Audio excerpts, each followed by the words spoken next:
நண்பர்கள் அனைவருக்கும் வணக்கம். இஸ்ரேலுக்கும் ஹமாஸ்க்கும் இடையில ஏற்பட்டிருக்கக்கூடிய அந்த அமைதி ஒப்பந்தம் தான் இன்னைக்கு உலகம் முழுக்க பிரேக்கிங் நியூஸ் அப்படின்னே சொல்லலாம். இன்னைக்கு ஞாயிற்றுக்கிழமை இன்னையிலிருந்து இந்த அமைதி ஒப்பந்தம் அப்படின்றது 3 கட்டமாக அமலுக்கு வருகிறது.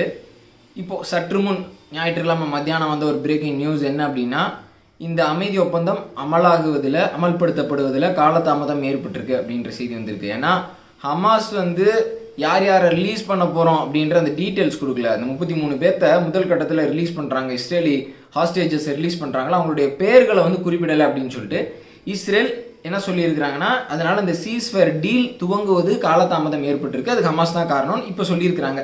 சரி, இன்னும் சில மணி நேரத்தில் ஹமாஸ் அந்த லிஸ்ட்டை வெளியிட்டுருவாங்க அப்படின்னே நம்ம வச்சுக்குவோம். இந்த சீஸ்ஃபயர் டீலில் என்ன சொல்லியிருக்கிறாங்க, இதனால யாருக்கு லாபம், யார் இதில் வெற்றி அடைஞ்சா? கிட்டத்தட்ட ஒரு வருஷத்துக்கு மேலாக இஸ்ரேல் காசா மீது பயங்கரமான தாக்குதல் நிகழ்த்தி வந்துட்டு இருக்கிறாங்க. கிட்டத்தட்ட 47,000 பேர் காசாவில் உயிரிழந்திருக்கிறாங்க. ஸோ இது எல்லாத்துக்கும் அப்புறம் யாருக்கு வெற்றி கிடைச்சிது அப்படின்றதான் இந்த வீடியோவில் நம்ம பார்க்க போகிறோம். ரொம்ப முக்கியமான ஒரு வீடியோ, நிறையா விஷயங்கள் இந்த வீடியோவில் நான் சொல்ல போகிறேன். ஸோ முழு வீடியோவையும் நீங்கள் கவனமாக பாருங்கள். அக்டோபர் 7 2023 ஹமாஸ் ஒரு மிகப்பெரிய ஒரு தவறான ஒரு விஷயத்தை பண்ணாங்க. இஸ்ரேலுடைய பகுதிக்குள்ளே நுழைஞ்சு அங்கே இருக்கக்கூடிய அப்பாவி பொதுமக்களை கொண்டாங்க. 1200 பேர்த்த சுட்டு கொண்டாங்க. கிட்டத்தட்ட 250 பேர்த்த பிணை கைதிகளாக பிடிச்சிட்டு போனாங்க. இதில் இப்போ 100 பேர் இஸ்ரேலி ஹாஸ்டேஜஸ் ஹமாஸின் கைவசம் இருக்கிறாங்க. ஸோ இப்போ இஸ்ரேல் ஏன் காசாக்குள்ளே பெரிய அளவுக்கு போர் தொடுத்து வந்துட்டு இருக்காங்க அப்படின்னா, ஹமாஸையும் ஒழிக்கணும், அதே நேரத்தில் பிணை கைதிகளையும் மீட் ஆகணும் அப்படின்ற அந்த அப்ஜெக்டிவில் அவங்க செயல்பட்டு வந்துட்டு இருந்தாங்க. ஸோ இப்படி போய்கிட்டே இருக்கிறப்போ இந்த போர் ரொம்ப அப்படியே லாங்காக போய்கிட்டே இருக்குது. நிறைய அப்பாவி பொதுமக்கள் சாகுறாங்க. இப்போ கிட்டத்தட்ட 47,000 பேர் காசாவில் உயிரிழந்துட்டாங்க. அங்கே அவங்களுக்கு அத்தியாவசிய பொருட்களே கிடைக்கல அப்படின்னு சொல்லி பெரிய அளவுக்கு குரல்கள் உலகம் முழுக்க எழ ஆரம்பித்தன. அமெரிக்காவில் இருக்கக்கூடிய அங்கே இருக்கக்கூடிய பப்ளிக்கே கவர்மெண்ட்டுக்கு ஒரு ப்ரெஷரை போடுறாங்க, இந்த மாதிரி நீங்கள் இந்த போரை நிறுத்தி ஆகணும் அப்படின்னு சொல்லிட்டு. ஸோ அப்படி இருக்கப்போ ட்ரம்ப் சொன்னார், நான் ஆட்சிக்கு வருவதற்கு முன்னாடியே இந்த விஷயம் எல்லாமே முடிவுக்கு வந்திருக்கும், அப்படி இல்லாட்டி என்ன ஆகும்னு எனக்கே தெரியாது, all hell will break loose அப்படின்ற மாதிரி அவர் சொல்லியிருந்தார். ஸோ ட்ரம்ப் 20ஆம் பதவியேற்க போகிறாரு. கரெக்டாக அதற்கு முன்னாடியே பார்த்தீங்கன்னா அமைதி திரும்ப போகுது அப்படின்னே சொல்லலாம் நண்பர்களே. ஸோ இந்த சீஸ்ஃபயர் டீலை 3ஆக பிரிக்கிறாங்க. Phase 1, phase 2, phase 3. இதில் ஃபேஸ் 1 மட்டும்தான் இப்போதைக்கு முழுசாக வரையறுத்துருக்குறாங்க, அந்த டயத்தில் என்ன பண்ணணும் என்ன செய்யணும் அப்படின்னு சொல்லிட்டு. ஃபேஸ் 2 எத்தனை நாட்கள் அங்கே என்ன நடக்கும் அப்படின்றதோ, ஃபேஸ் 3ல் எவ்வளோ காலம் அப்போ என்ன நடக்கும் அப்படின்றது இன்னமும் முழுசாக இவங்க டிஃபைன் பண்ணல. சரி, இப்போ ஃபேஸ் 1ல் என்ன சொல்லியிருக்கிறாங்க அப்படின்னா, இந்த ஃபேஸ் 1 கிட்டத்தட்ட 42 நாட்கள் நீடிக்கும். இந்த 42 நாட்களில் பார்த்தீங்கன்னா இஸ்ரேல் கிட்டத்தட்ட 750 பாலஸ்தீனியன் பிரிசனர்ஸை, ரொம்ப கடுமையான குற்றங்கள் செஞ்ச, இஸ்ரேலுக்கு எதிராக யூதர்களுக்கு எதிராக குற்றங்கள் செய்த பாலஸ்தீனியன் பிரிசனர்ஸை ரிலீஸ் பண்ணுவாங்க. இன்னொரு பக்கம் ஹமாஸ் என்ன பண்ணும் அப்படின்னா 33 இஸ்ரேலி ஹாஸ்டேஜஸை ரிலீஸ் பண்ணணும். அவங்க அந்த அக்டோபர் 7 தாக்குதல் அப்போ பிடிச்சிட்டு போனாங்கல்ல, ஸோ அதில் 33 பேர்த்த ரிலீஸ் பண்ணணும். இதுதான் அந்த 42 நாளில் நடக்க போகிற விஷயம். ஸோ இந்த சமயத்தப்போ பார்த்துக்கிட்டிங்கன்னா இஸ்ரேலினுடைய டிஃபென்ஸ் ஃபோர்ஸஸ் இன்றைக்கி காசா ஸ்ட்ரிப் ஃபுல்லாக வந்துட்டு இருக்கிறாங்க. ஸோ அங்கே இருக்கக்கூடிய முக்கியமான பாப்புலேட்டட் ஏரியாஸில், அங்கே இருக்கக்கூடிய நகரத்தில், கான்யூனிஸ்லேருந்து காசா சிட்டியிலேருந்து எல்லா பகுதியிலேருந்தும் அவங்க வெளியேறணும். அந்த சிட்டிஸ் மக்கள் இருக்கக்கூடிய பகுதியிலிருந்து வெளியேறணும். அதே மாதிரியே நெட்சரிம் காரிடார் அப்படின்ற ஒரு முக்கியமான காரிடார் காசா ஸ்ட்ரிப்பை வடக்கு அப்புறம் தெற்கு அப்படின்னு சொல்லிட்டு பிரிக்குது. ஸோ இந்த நெட்சரிம் காரிடாரில் இருந்தும் இஸ்ரேலி ஃபோர்ஸஸ் வெளியேறணும். ரஃபா வாட்டர் கிராசிங்கில் இருந்தும் இஸ்ரேலி ஃபோர்ஸஸ் வெளியேறணும். ஸோ இதை இஸ்ரேல் செஞ்சாகணும். ஸோ இது இந்த 42 நாளுக்குள்ளே நடக்க வேண்டிய விஷயம். ஸோ இதுக்கப்புறம் பார்த்தீங்கன்னா ஃபேஸ் 2ல், இப்போ ஃபேஸ் 1 முடிஞ்சிருச்சு, அடுத்து ஃபேஸ் 2ல் என்ன நடக்கும் அப்படின்னா, மீதி பிணை கைதிகள் மொத்தம் 100 பேர் இருக்கிறாங்க, அதில் 33 பேர்த்த ஹமாஸ் ரிலீஸ் பண்ணுறாங்களா, மீதி பிணை கைதிகள் எல்லாத்தையுமே ஹமாஸ் ரிலீஸ் பண்ணிடணும். அதுக்கு எத்தனை பாலஸ்தீனியன் பிரிசனர்ஸ் அவங்க ரிலீஸ் பண்ணணும்னு கேட்குறாங்க. அது சம்மந்தமான டீட்டெயில்ஸ் வரல.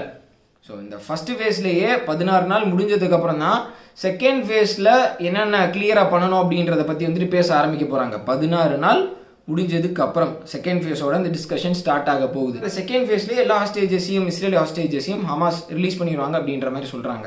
சரி, இந்த செகண்ட் ஃபேஸ் ரொம்ப ஒரு கஷ்டமான ஒரு ஃபேஸ், இதுக்கலே எக்ஸிக்யூட் பண்ணுறது இதுதான் ரொம்ப கஷ்டம் அப்படின்னு சொல்லலாம். ஏன் அப்படின்னா இந்த ஃபேஸில் ஹமாஸ் மீதி ஹாஸ்டேஜஸ் எல்லாத்தையுமே விடுவிக்கணும். அதில் நிறைய பேர் இறந்துருக்கிறதுக்கான வாய்ப்பு இருக்குது அப்படின்னு சொல்கிறாங்க. முதல் விஷயம். ரெண்டாவது விஷயம் பார்த்தீங்கன்னா, இந்த செகண்ட் ஃபேஸ் அப்போ தான் இஸ்ரேல் ஃபோர்ஸஸ் காசா ஸ்ட்ரிப்பை விட்டு ஃபுல்லாக வெளியே போகணும். காசா ஸ்ட்ரிப்புக்குள்ளே இஸ்ரேல் அவ்வளோ ஸ்ட்ரகிள் பண்ணி ஒவ்வொரு இடமா பிடிச்சி இன்றைக்கி ஒட்டுமொத்தமாக அவங்களுடைய மிலிட்ரி ப்ரெசன்ஸை காசா ஸ்ட்ரிப்புக்குள்ள வச்சிருக்கிறாங்க. ஸோ அவ்வளோ கஷ்டப்பட்டு அவங்க செக்யூர் பண்ணது அந்த செகண்ட் ஃபேஸில் ஜஸ்ட் லைக் தட் அவங்க அப்படியே விடுற மாதிரி வந்துட்டு இருக்கும். ஸோ இது இம்ப்ளிமெண்ட் பண்ணிட்டா இஸ்ரேலுக்கும் ஹமாஸ்க்கும் இடையில ஒரு லாங் டேர்ம் சீஸ்ஃபயர் இருக்கிறதுக்கான வாய்ப்பு இருக்குது அப்படின்னு வந்து சொல்கிறாங்க. இந்த செகண்ட் ஸ்டேஜை எந்தளவுக்கு இம்ப்ளிமெண்ட் பண்ண போகிறாங்க அப்படின்றது தெரியல. இந்த செகண்ட் ஸ்டேஜ் முடிஞ்சதுக்கப்புறம் தேர்ட் ஃபேஸில் அடுத்து என்ன நடக்கும் அப்படின்னா, காசாவை எப்படி ரீபில்ட் பண்ணுவது, யூஎன் அசிஸ்டன்ஸில் நிறையா வளர்ந்த நாடுகளினுடைய அந்த நிதியுதவியோடு எப்படி காசாவை ரீபில்ட் பண்ணலாம். காசாவில் இப்போ ஒன்றுமே வந்துட்டு கிடையாது, எல்லாமே தகர்ந்து போச்சு. அக்டோபர் 7க்கு முன்னாடி இருந்த காசா வேறு, அதற்கப்புறம் வந்து காசா அங்கே இல்லை அப்படின்னே வந்துட்டு சொல்லலாம். ஹமாஸ் செஞ்ச தவறுனால அங்கே ஒரு மிகப்பெரிய ஒரு அழிவு ஏற்பட்டுருச்சு அப்படின்னே சொல்லலாம். பூகம்பம் வந்திருந்தால் கூட இவ்வளோ பெரிய ஒரு அழிவு ஏற்பட்டிருக்க முடியாது. சிம்பிளாக சொல்லணும்னா அப்படி தான் வந்துட்டு சொல்லணும். 47,000 பேர் வந்துட்டு உயிரிழந்துட்டாங்க. ஸோ காசாவை ரீபில்ட் பண்ணும். இதுதான் 3 ஃபேஸ். இதில் ஃபர்ஸ்ட் ஃபேஸில் இஸ்ரேல் ஃபிலடெல்ஃபி காரிடார்லேருந்து வெளியேற மாட்டாங்க. செகண்ட் ஃபேஸில் தான் ஈஜிப்ட் பார்டர் ஒட்டி இருக்கக்கூடிய இந்த காசா ஸ்ட்ரிப் பகுதியிலேருந்து இஸ்ரேல் வந்து வெளியேறுவாங்க. ஃபர்ஸ்ட் ஃபேஸில் ஒரு நாளைக்கு கிட்டத்தட்ட 600 நிவாரணப் பொருட்களை கொண்டு போகிற ட்ரக்ஸ் வந்து காசா ஸ்ட்ரிப்புக்குள்ளே போகும். அதே இஸ்ரேல் வந்து பெரிய அளவுக்கு ஸ்க்ரூட்டினைஸ் பண்ணக்கூடாது, தடுத்து நிறுத்தக்கூடாது. பெரிய அளவுக்கு ஒரு ரிலீஃப் மெட்டீரியல்ஸ் அப்படின்றது, நிவாரணம் அப்படின்றது காசாவில் இருக்கக்கூடிய மக்களுக்கு கிடைக்கும். ஸோ ஃபர்ஸ்ட் ஃபேஸ் அப்படின்றது ரொம்ப ஒரு முக்கியமான தொடக்கம் அப்படின்னே வந்துட்டு சொல்லலாம். சரி, இப்போது இந்த சீஸ்ஃபயர் டீல் கிட்டத்தட்ட ஒரு வருஷத்துக்கு அப்புறம் இம்ப்ளிமெண்ட் ஆகியிருக்கு. ரொம்ப ஒரு பெரிய விஷயம். எல்லாரும் இதை பற்றி பேசி வந்துட்டு இருந்தாங்க. பல கட்ட முயற்சிகள் வந்து கத்தாராலையும் ஈஜிப்டாலையும் எடுக்கப்பட்டது. ஃபைனலாக ஒரு சீஸ்ஃபயர் டீல் அப்படின்றது வந்துருச்சு. சரி, இந்த சீஸ்ஃபயர் டீல் வந்து யாருக்கு சாதகமாக முடிஞ்சிருக்கு அப்படின்னு பார்த்தா ஹமாஸுக்கு சாதகமாக முடிஞ்சிருக்கு. ஆனால் தற்காலிகமாக தான். ஏன் ஒரு தற்காலிகமான வெற்றி அப்படின்றத நான் அப்புறம் சொல்கிறேன். சரி, இப்போதைக்கு இது ஹமாஸுக்கு சாதகமாக முடிஞ்சிருக்குப்பா. ஏன் ஹமாஸுக்கு சாதகமாக முடிஞ்சிருக்கு அப்படின்னா, இதே சீஸ்ஃபயர் டீலில் தான், இதே ப்ரொபோசலில் தான் ஈஜிப்டும் கத்தாரும் 8 மாதத்துக்கு முன்னாடி இஸ்ரேல் கிட்ட வந்துட்டு வச்சாங்க. ஆனால் அப்போது இஸ்ரேல் இந்த இதை ஒத்துக்கல, நிராகரிச்சிட்டாங்க. நாங்கள் ஹமாஸை முழுசாக அழிச்சதுக்கு அப்புறம் தான் நாங்கள் காசா ஸ்ட்ரிப் விட்டு வந்து வெளியேறுவோம்.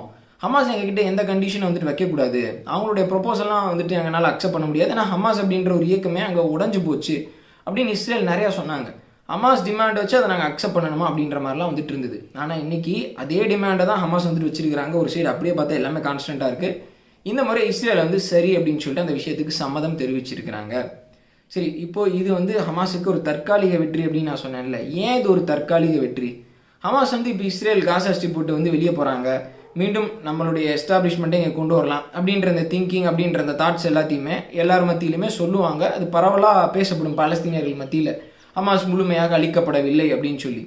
இன்னொரு பக்கம் அமெரிக்காவினுடைய அசஸ்மெண்ட்டில் என்ன சொல்லியிருக்கிறாங்கன்னா, ஹமாஸ் நிறையா ஃபைட்டர்ஸை இழந்திருக்கிறாங்க. அதே நேரத்தில் நிறையா ஃபைட்டர்ஸை இந்த ஒரு வருஷ காலம் அவங்க ரெக்ரூட் பண்ணியிருக்கிறாங்க. எவ்வளோக்கு எவ்வளோ உங்களுக்கு இழப்பு ஏற்படுதோ அவ்வளோக்கு அவ்வளோ ஆட்கள் வந்து சேர்றாங்க அப்படின்னு சொல்லியிருந்தாங்க. ஸோ ஹமாஸ் நாங்கள் அலைவ் அப்படின்றத ப்ரொஜெக்ட் பண்ணிட்டாங்க. ஆனால் இதுக்கும் ஒரு பெரிய ஆபத்து இருக்குது.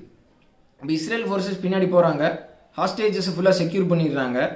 ஒரு 100 பேர்த்தில் 3/4 பேர்த்தை செக்யூர் பண்ணிடுறாங்கன்னே வச்சுக்கோங்களேன்.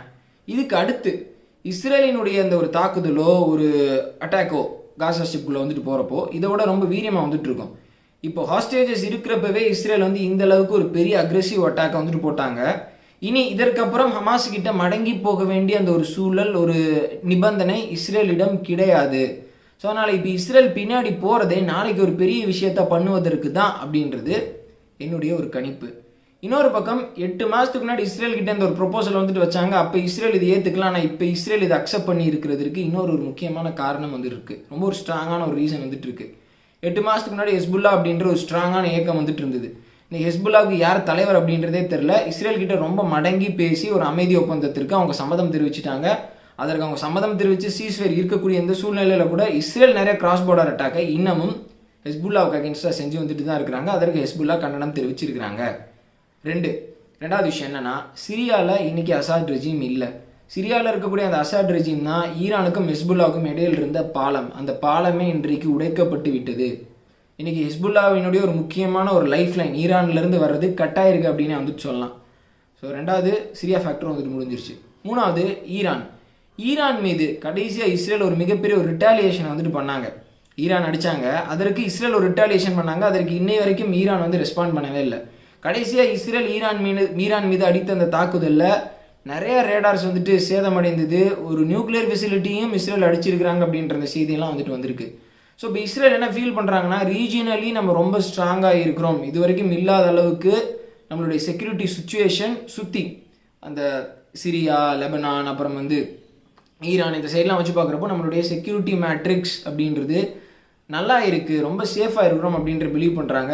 ஸோ அதனால் தற்போதைக்கு ஹாஸ்டேஜஸை செக்யூர் பண்ணுறது தான் ரொம்ப ஒரு முக்கியமான விஷயம் அப்படின்ற அந்த விஷயத்தில் அவங்க இறங்கிட்டாங்க. நம்மளுக்கு வேறு பக்கம் இருந்து எந்த பாதிப்பும் இப்போதைக்கு வரப்போகிறதில்ல அப்படின்றதுல இஸ்ரேல் ரொம்ப தெளிவாக இருக்கிறாங்க. ஸோ 8 மாதத்துக்கு முன்னாடி வடக்குல இருந்தும் தாக்குதல் நிகழ்த்தப்பட்டது. ஆனால் இப்போ அந்த விஷயம் வந்துட்டு இல்லை. சிரியாவிலிருந்து அச்சுறுத்தல் இருந்தது, இப்போ அந்த விஷயம் வந்துட்டு இல்லை. ஸோ இது இன்னொரு முக்கியமான விஷயம்.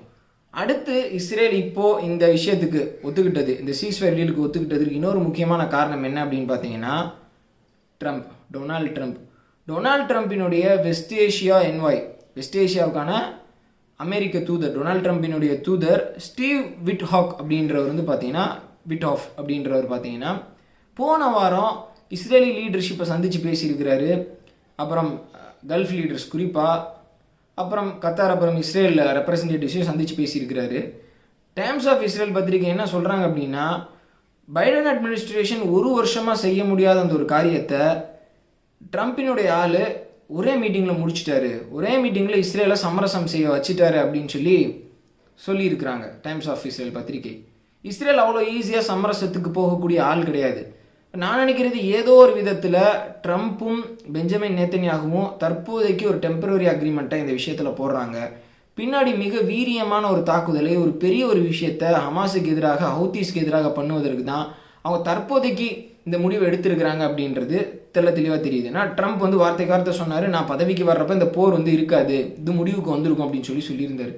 ஸோ அதை நிறைவேற்றுவதற்கு தற்போதைக்கு ஒரு முடிவு. ஸோ அப்போ ட்ரம்ப்பினுடைய கோரிக்கையை பெஞ்சமின் நேத்தன்யாகு இமீடியட்டாக அக்செப்ட் பண்ணியிருக்கிறார் அப்படின்னா அதில் ஏதோ ஒரு சகாயம் கண்டிப்பாக வந்துட்டு இருக்கும். ஏதோ ஒரு விஷயத்தில் பெஞ்சமின் நேத்தன்யாகுக்கு ட்ரம்ப் அரசாங்கம் ஒரு உறுதி அளிச்சிருக்கிறாங்க, அவரை பார்த்துக்கலாம், நாங்கள் பின்னாடி இருக்கிறோம், இப்போதைக்கு நீங்கள் இந்த விஷயத்தை பண்ணுங்க அப்படின்னு சொல்லி. ஸோ ஹாஸ்டேஜஸை திருப்பி பெற்றதற்கப்புறம் இஸ்ரேல் என்ன செய்வாங்க அப்படின்றதான் இனிமேல் இருக்க போகிற மீதி சாப்டர். புத்தகத்தில் நான் ஒரு பாகத்தை முடிச்சிட்டேன், நீ அடுத்து என்ன இருக்குது அப்படின்னு சொல்லி நம்மள வாசிக்கிறவங்க பேசுவாங்கல்ல, அந்த மாதிரி இந்த இஸ்ரேல் ஹமாஸ் போரில் முதல் பாகம் மட்டும்தான் முடிஞ்சிருக்கு. இந்த சீஸ்ஃபயர் டீல் முடிஞ்சதற்கப்புறம், ஹாஸ்டேஜஸ் இஸ்ரேல் திரும்பி பெற்றதற்கப்புறம் டொனால்ட் ட்ரம்ப்பும் பெஞ்சமின் நேத்தன்யாகுவும் என்ன செய்ய போகிறாங்க அப்படின்றதான் இனிமேல் நம்ம பொறுத்திருந்து பார்க்க வேண்டும் நண்பர்களே.